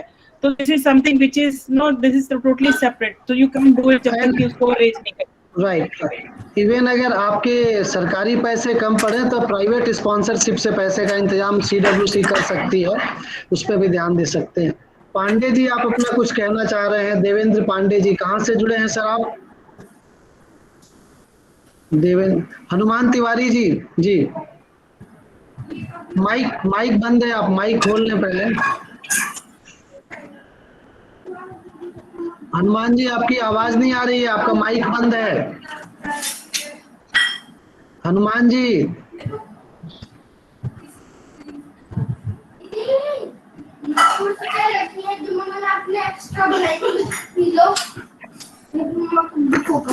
चलिए फिर अब कोई और प्रश्न नहीं है, हम सत्र को समाप्त करें। थैंक यू जी जी नीतू मैडम कुछ कहना चाह रही हैं? कल्पना, हेलो जी नीतू जी बोले नीतू जी। जी सर नमस्कार। मेरा ये कहना था कि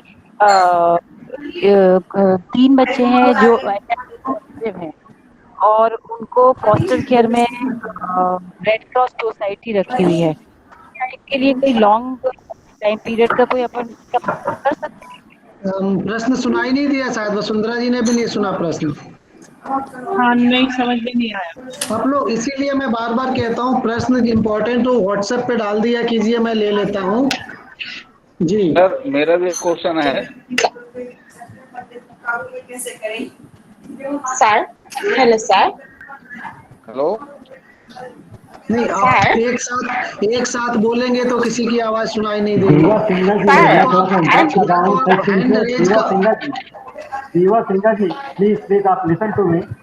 यस अनिल जी, या तो आप हैंड रेज करें या व्हाट्सएप पे क्वेश्चन करें, सब एक साथ बोलेंगे तो नहीं ले पाऊंगा।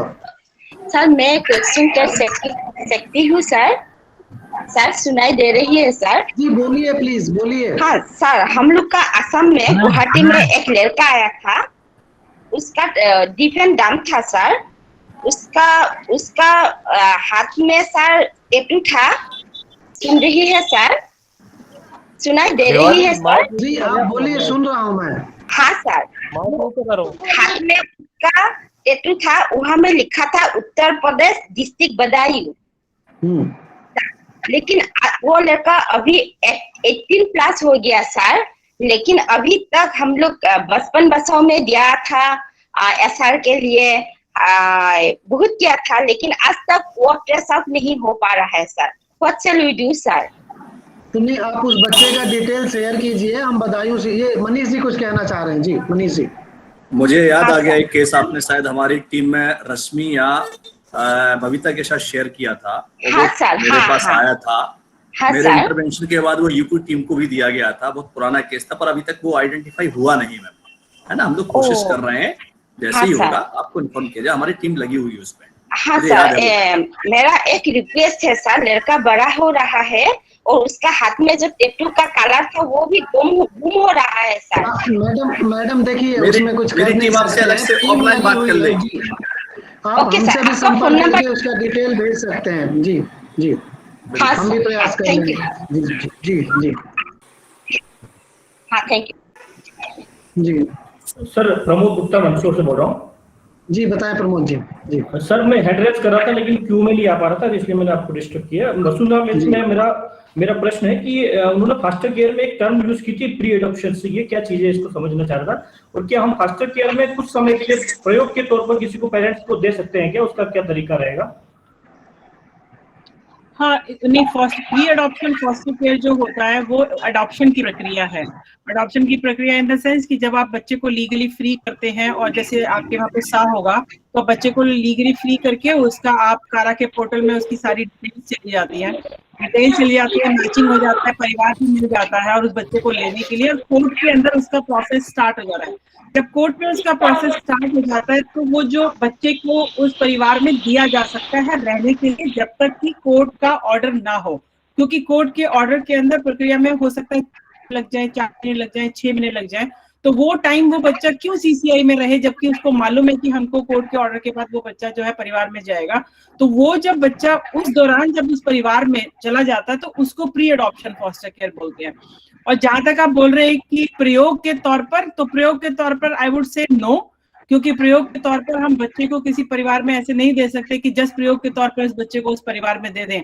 अगर आप शुरू करना चाहते हैं तो और हम आपको उसमें हेल्प करेंगे, DCPO के साथ मदद करेंगे, DM के साथ मिलकर बातचीत करेंगे। बट यस, प्रयोग के तौर पर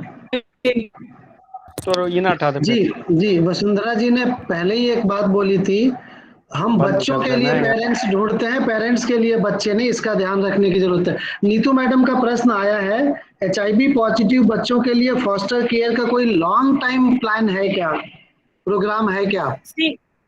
ऐसा देखिए, हम लोगों का जो है, हम लोग कोई कैटेगराइज नहीं करते कि ये HIV पॉजिटिव है कि नहीं है, लेकिन क्योंकि इंडिया में अभी ये बहुत नया है, अभी हम जो है नॉर्मल बच्चों के लिए नॉर्मल फैमिली ढूंढ रहे हैं। लेकिन मैं ये चाहूंगी कि स्पेशल बच्चों के लिए, HIV बच्चों को लेने के लिए भी परिवार सामने आए। अभी एक एग्जांपल देती हूँ कि हम मुजफ्फरपुर में जब एक परिवार को हम लेकर आए CCI में बच्चों को देने के लिए, हम तो नॉर्मल बच्चा प्लेस करना चाहते थे, लेकिन उनको एक स्पेशल बच्चा पसंद आया। छोटा बच्चा था जो बोल नहीं सकता था, सुन नहीं सकता था। उन्होंने बोला हम इसको भी लेंगे। तो हमने कहा आपको 2 बच्चे फॉस्टर केयर में लेने पड़ेंगे। तो उन्होंने बोला ठीक है, हम 2 बच्चों को लेंगे। तो एक बच्चा स्पेशल भी चला गया और एक बच्चा, तो मुजफ्फरपुर में अभी हमने एक बच्चे को प्लेस किया है। तो वो हमको प्रमोट करना पड़ेगा। We have to find families who can take these children and we have to support the families. See, हम लोग जो नहीं कर पा रहे हैं वो ये है कि परिवार तो आ जाएगा, हम मना भी लेंगे, लेकिन उनको सपोर्ट करना इज वेरी इंपॉर्टेंट। HIV बच्चे को रखना, उसके मेडिसिन का खर्चा कौन उठाएगा, उसके डॉक्टर्स के पास कौन लेकर जाएगा, उसके हालतों को, so we have to have those kind of families, so we need to find, but as such कोई पॉलिसी नहीं है, but for me I would say we should do it. थोड़ा अवेयरनेस क्रिएट करने की आवश्यकता है। हनुमान जी, आप कुछ अपनी बात रखना चाह रहे थे? जी हनुमान तिवारी जी बोले। सर प्रणाम सर। हेलो जी बोले, अपनी बात रखें। आ रही है सर? जी आ रही है। मतलब निवेदन ये है कि हमने 1 महीने में मतलब 5 साल में तो फोस्टर केयर कोई लाभ श्योपुर जिले में दिया नहीं, पर हम लोगों ने 1 महीने में ही घर घर गांव गांव जाकर 40 बच्चों को खोजा है और सबको लाभ दे दिया। अब समस्या ये है कि और भी बच्चे हमारे यहाँ, तो उसका कोटा बढ़वाया जाए माननीय अध्यक्ष महोदय द्वारा। देखिए, कोटा तो नहीं बढ़ेगा। 10 लाख की जो बात कही है उसके लिए मैंने आपको बोली, अब प्राइवेट स्पॉन्सरशिप ढूंढिए, समाज के ऐसे लोगों के साथ मिलिए जो कुछ पैसा आपको डोनेट करें, और प्राइवेट स्पॉन्सरशिप को DCPO के साथ मिलके आप 40 नहीं 4000 बच्चों को दे सकते हैं। अच्छा, अभी भोपाल में हमने एक स्पॉन्सरशिप ढूंढा है जो 5 लाख रुपए देने को तैयार है, एक सिंगल व्यक्ति। तो आप ऐसे लोगों को तैयार करिए, और ये CWC कर सकती है। जो मनीष जी ने बात कही, ये सारा दायित्व तो सब कुछ CWC कर सकती है अगर करना चाहें तो। जी जी सर बताएं, CWC पलवल से आप कुछ कहना चाह रहे हैं सर? हाँ जी सर, मैं एक बच्ची हमारे पास आई थी, तो उसने ये उसकी माता जो है उस बच्ची को सरेंडर करना चाहती है। उसकी एज 50 ईयर्स है। अब बच्ची कभी तो हाँ करती है, कभी ना करती है। अब इस बारे में DCPO से भी हेल्प ली गई, तो DCPO मना करते हैं कि जी इस बच्ची को सरेंडर ना करें। तो ऐसी उसमें सर क्या करना चाहिए? वसुंधरा जी आप बताएंगी? सरेंडर करने का ये है कि देखिए यहाँ पे बच्चा बड़ा है, तो उसकी सहमति होना और उसकी समझ होना बहुत इम्पोर्टेंट है। और अगर वो लड़की मना करती है तो obviously you can not take the child into उसको सरेंडर करने के लिए परिवार। लेकिन ऐसा परिवार वो क्यों कर रहा है, हमको उस डीपर क्वेश्चन में जाने की जरूरत है कि क्या वजह है कि वो बच्चे को, उस लड़की को सरेंडर करना चाहते हैं। क्या आप उस परिवार को कर सकते हैं कि वो बच्चा सरेंडर ना करे? और वे That is the family preservation. There is no question कि उस बच्चे को मदर की आपस में बनती नहीं है तो सरेंडर नहीं कर सकते, ऐसा ये कोई रीजन नहीं है। उसको काउंसलिंग की जरूरत है। I think you need to do the counseling of the family and also the child को सामंजस्य बैठाने की जरूरत है। तो आप उसमें काउंसलिंग का और किसी प्रोफेशनल काउंसलर का हेल्प लेके आप उस फैमिली को कर सकते हैं। कई महीनों से हमने काउंसलिंग कर रहे हैं उसकी, लेकिन वो रोज हमारी समिति के आगे खड़े हो जाते हैं। नहीं, मुझे नहीं लगता this is the right thing कि भाई वो उस बच्चे को जस्ट सरेंडर करके आपस में, क्योंकि जो वो 16 साल की, देखिए एक एज होती है, यही बहुत इंपॉर्टेंट है जो फॉस्टर केयर ट्रेनिंग के अंदर हम लोग बताते हैं कि हर बच्चे की स्टेज के साथ साथ, डेवलपमेंटल स्टेज के साथ साथ उसकी नीड्स अलग होती है। ये जो एज है वो बहुत एग्रेसिव और बागी होने की उम्र है, जो उसकी 15 साल की उम्र है। तो माँ बाप को ये समझने की जरूरत है कि इस आर्ग्यूमेंट्स नहीं, इस वक्त उसको एक दोस्त की तरह उसके साथ बैठ के बात करने की जरूरत है, और वो चीज काउंसलिंग के थ्रू और काउंसलर के थ्रू हो सकती है। तो आई डोंट थिंक कि सरेंडर करना ये दिस इज गुड आइडिया, और बच्ची चाहती भी नहीं है, तो I don't think this is a good idea. Thank you madam. Sir मुझे कुछ पूछना था। जी बताएं, कौन बोल रहे हैं? कृपा सेंटर सर, अल्पना बोल रही हूँ। जी अल्पना जी बताएं। हाँ जी सर, मैंने पुनीत जी के साथ बचपन बचाओ आंदोलन जो सत्यार्थी जी का है उसमें काफी काम किया है, और इस समय भी मैं जुड़ी हुई हूँ उसके साथ। सबसे बड़ी जो चाइल्ड लेबर में परेशानी आई है मुझे अपने कार्यकाल में, कि चाइल्ड लेबर का बच्चा लाया जाता है 14 से 17 साल के बीच का, और वो बिल्कुल ही इलिटरेट होते हैं, यानी कि वो शिक्षा नहीं है उनके पास, वो कभी स्कूल ही नहीं गए, ऐसे बच्चे, और फैमिली की पुअर होती हैं, और वो बच्चे कहीं ना कहीं किसी जगह पे दुकानों में काम कर रहे होते हैं। तो ऐसे में ना तो वो स्कूल जा सकते हैं, ना वो CCI में रह सकते हैं, और अगर हम एक जगह से उन्हें हटा भी लेते हैं तो वो किसी दूसरी जगह पर जगह बदल कर वो फिर बाल मजदूरी में ही पहुंच जाते हैं। तो ऐसे बच्चों के लिए क्या किया जा सकता है? मनीष जी। जी देखिए, मैंने पहले भी कहा था कि अगर आपने सुना हो मुझे, अगर कि सिर्फ रेस्क्यू करना पर्पज नहीं होना चाहिए जब तक प्रॉपर उनका रिहेबिलिटेशन नहीं होगा, उनका पुनर्वास नहीं होगा। जी ठीक है, अगर उनको तमाम स्कीम से आप नहीं कनेक्ट करा पा रहे हैं या हम नहीं करा पा रहे हैं तो बच्चा दोबारा उसी दलदल में आएगा। तो सबसे पहले क्या बैक वेज ये देखना पड़ेगा कि बैक वेजेस की रिकवरी आपके यहाँ हुई है, उसको बॉन्डेड लेबर सर्टिफिकेट मिला है, आरसी जिसको रिलीज सर्टिफिकेट कहते हैं वो मिला है, नहीं मिला हुआ है। और ये बात तो देखो, ये चैलेंज है हमारे लिए, हमारे सामने बहुत बड़ा चैलेंज है कि जो इस एज के बच्चे हैं उनको हम कहाँ लेकर के जाएं, क्योंकि स्कूल में हो नहीं सकता है। तो उनके लिए यही है कि हम कुछ वोकेशनल ट्रेनिंग का अरेंजमेंट करें। तो सरकारी स्तर पे हम लोग जितना भी प्रयास कर सकते हैं, जहाँ जहाँ स्कीम चल रही है वोकेशनल ट्रेनिंग से कनेक्ट कराने की कोशिश की जा रही है। जी, बट एक चैलेंज है, इसको मैं एक्सेप्ट करता हूँ, बहुत बड़ा चैलेंज। सर वहाँ भी 8th या 10th मांगी जाती है, लेकिन वो बच्चा तो अभी उसे तो अक्षर ज्ञान ही नहीं है, कभी स्कूल गया ही नहीं है। वो मेरी पुनीत जी से इस बारे में बात हुई है, वो हमारे हरियाणा और दिल्ली का एरिया देखते हैं, कैलाश सत्यार्थी बचपन बचाओ आंदोलन की तरफ से, उन्हीं के साथ मिलकर हमने ये काम किया था। और रेस्क्यू करके उस बच्चे को हम ले भी नहीं कहीं जा सकते क्योंकि फैमिली उसकी तैयार खड़ी है, वो उसे ना सरेंडर कर सकते हैं ना वो छोड़ सकते। वसुंधरा जी इस पे कुछ कहना चाह रही है। वसुंधरा जी कुछ कहना चाह रही है इस पर। मैं इसमें ये कहना चाहती हूँ कि बहुत वोकेशनल कोर्सेज के लिए जो आप मांग रहे हैं कि भाई आपको पढ़ाई करना बहुत जरूरी है, लेकिन ऐसे बहुत सारे कोर्सेज हैं जिसमें पढ़ाई लिखाई की जरूरत नहीं है। जैसे एक रुड सिटी करके एक जो रूरल ऑर्गेनाइजेशन है वो गुड़गांव के अंदर भी है, जो 2 बैंक द्वारा चलाई जाती है। उसके अंदर रेसिडेंशियल ट्रेनिंग देते हैं, वो लोग बच्चे को रखते हैं, काम कराते हैं और उनको ट्रेनिंग देते हैं, और वहाँ पे पढ़ाई लिखाई की कोई जरूरत नहीं है। अगर आप चाहेंगे तो मैं वो वेबसाइट जो है वो आपके साथ शेयर कर सकती हूँ। वहाँ पे बच्चा 15 दिन फ्री में रह के ट्रेनिंग लेके और वहाँ पे वो काम कर सकता है, सीख सकता है। जैसे पापड़ बनाने का काम है, ये बहुत सारी चीजें हैं जिसमें आपको पढ़ाई लिखाई की जरूरत नहीं है। वसुंधरा जी ये हमसे शेयर कर लीजिएगा, हम अपने आगे बच्चों को बिल्कुल है ये सुविधा, ये सुविधा हमारे यहाँ है, लेकिन उनकी जो शर्त है वो है जो बच्चे हैं उनके लिए है वो सुविधा आज भी। जी भाई साहब, राघवेंद्र जी भाई साहब कुछ कह रहे थे। मध्य प्रदेश में भी कुछ जगह है जैसे मोटरसाइकिल मैकेनिक की ट्रेनिंग देना, ये सब बच्चे को अक्सर ज्ञान और इसकी आवश्यकता नहीं है, और इसको एक 45 दिन का एक कोर्स डिजाइन किया है गवर्नमेंट की तरफ से, और वो काफ़ी अच्छी संख्या में हमारे शिवपुरी में भी होता है, और जो मध्य प्रदेश सरकार उस पर काफ़ी काम कर रही है। मुझे अभी तक तो बच्चों को ट्रेनिंग उनका प्लेसमेंट भी दे चुके हैं। ठीक भाई साहब, इसी से एक हमको सब्जेक्ट मिल सकता है, वोकेशनल ट्रेनिंग पे भी एक बार हम चर्चा कर सकते हैं। विभिन्न राज्यों में क्या वोकेशनल ट्रेनिंग उपलब्ध है इन बच्चों के लिए। जैसे मैं कृपा शंकर जी बोलना चाहूंगी, मैंने कुछ बच्चियों को, लड़कियों को जो ट्रैफिकिंग में इन्वॉल्व थी और मुंबई बियर बार से जिनको रेस्क्यू किया गया था, मैंने, क्योंकि वो लड़कियां बिल्कुल अनपढ़ थी, मैंने उनको एक, हमारे डेस्क के अंदर जब मैं थी तो वहाँ पे एक पेट्रोल के जो स्टेशन होते हैं वहाँ पे सिर्फ लड़कियां ही अवेलेबल है, मोती बाग के अंदर है। मैंने उन लड़कियों को पेट्रोल पंप पे प्लेस कराया था जहाँ पे उनका काम सिर्फ पेट्रोल डालना का काम था और वो सब करने। तो हमको एज ए CWS मेंबर हमको अब सोचना पड़ेगा कि हम कहाँ ऐसा ढूंढ सकते हैं कि उन बच्चों को वहाँ पे रख सकते हैं। तो ऐसे बहुत सारी चीजें, जैसे सर ने बताया कि वहाँ पे मोटर मैकेनिक का है, बहुत सारी ऐसे ऑप्शन है जहाँ पे पढ़ा लिखा होना कोई जरूरी नहीं है और उसके बावजूद आप काम कर सकते हैं। कई एनजीओ भी वोकेशनल कोर्सेज कराते हैं, कई एनजीओ भी हैं जो ट्रेनिंग वगैरह देते हैं। हमारा खुद का एक सेंटर है जयपुर में, बाल आश्रम के नाम से, उधर भी हम दे सकते हैं। जी जी, थैंक यू। तो चलिए, हम लगभग 2 घंटे से बात कर रहे हैं